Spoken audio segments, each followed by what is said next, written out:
cette affaire, je l'ai vécue personnellement. À l'époque, j'étais secrétaire d'État aux Affaires étrangères du Maroc. Et j'étais à Pékin quand j'ai appris que Edem Kodjo préparait quelque chose de mauvais. Qu'est-ce qu'il a fait? Il a reçu, il a demandé au Front Polisario et aux Algériens qu'on lui envoie une demande de reconnaissance. Et il a envoyé cette demande de reconnaissance à tous les pays faisant partie de l'OUA, y compris au Maroc. Donc nous avons su qu'il préparait quelque chose.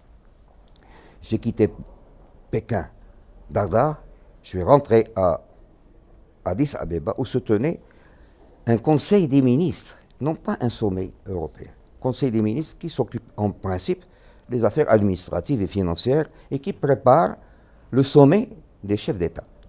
Or, les chefs d'État, au sommet de Freetown en 1980, ont décidé de reléguer ce problème de l'admission de la RASD au sein de l'OUA à plus tard, parce qu'ils ont mis en place, après Nairobi, en juin 81, ils ont mis en place un comité de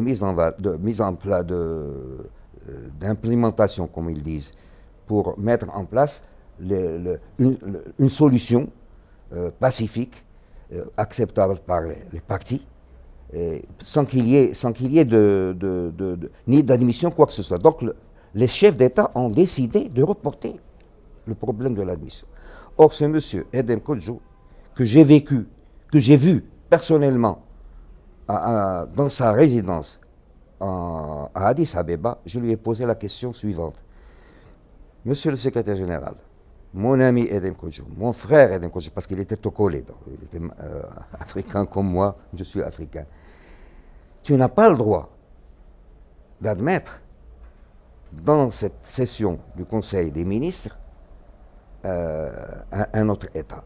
D'abord parce que les chefs d'État l'ont reporté pour plus tard, et ensuite, vous n'avez pas le droit, en tant que secrétaire général, vous n'avez pas le droit de vous substituer au chef d'État pour admettre juridiquement, et je lui ai démontré juridiquement qu'il n'avait pas le droit.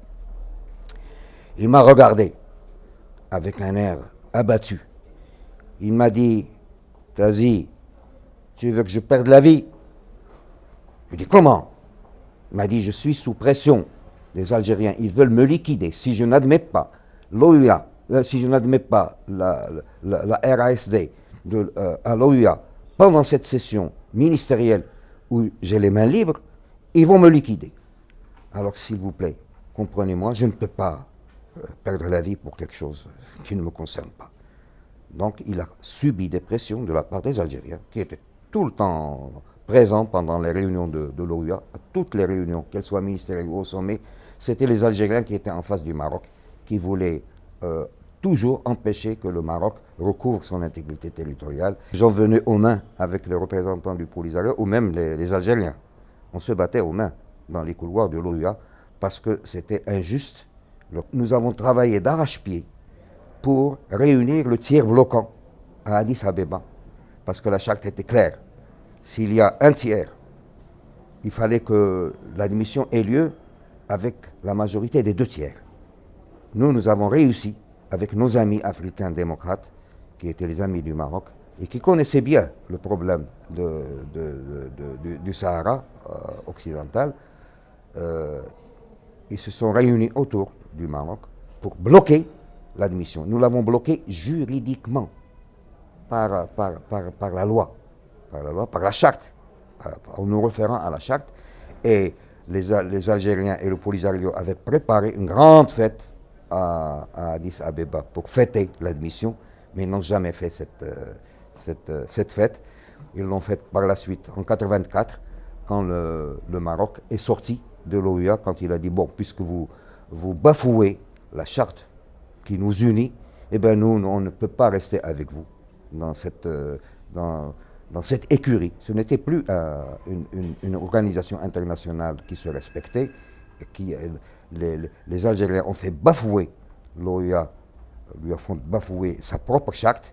Par conséquent, il n'était plus question que le Maroc reste au sein de l'OUA, ce qui n'empêche pas le Maroc d'avoir les meilleures relations avec tous les pays africains, même ceux qui ont reconnu.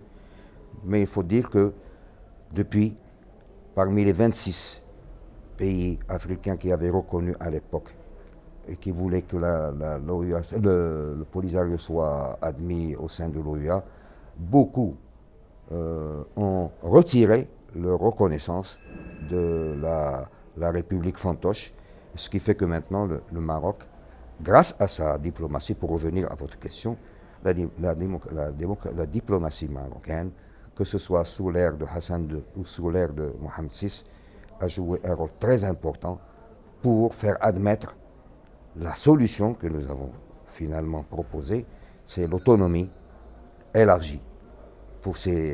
Ceci simplement pour qu'il n'y ait pas de guerre, parce que le peuple marocain est un peuple pacifique, et surtout nous ne voulons pas faire de la guerre à un peuple que nous considérons comme un peuple frère, parce que le peuple algérien n'en a cure de l'histoire du Sahara. J'ai été plusieurs fois en Algérie, les Algériens ils disent on en a marre de cette histoire-là. Ce sont les militaires qui ont créé cette histoire-là pour des problèmes bassement matériels, et simplement pour créer des problèmes avec le Maroc. Nous, vous êtes nos frères, et nous aussi, nous les Marocains, nous leur disons, vous êtes nos frères, alhamdoulilah. Je crois que jamais la fraternité entre les peuples marocains et algériens ne sera ternie par cette affaire du Sahara, parce que le peuple algérien connaît parfaitement ce qu'a fait le Maroc pour l'Algérie, comment nous avons combattu ensemble le colonialisme. Nous sommes donc des frères de combat, et nous n'oublierons pas ça.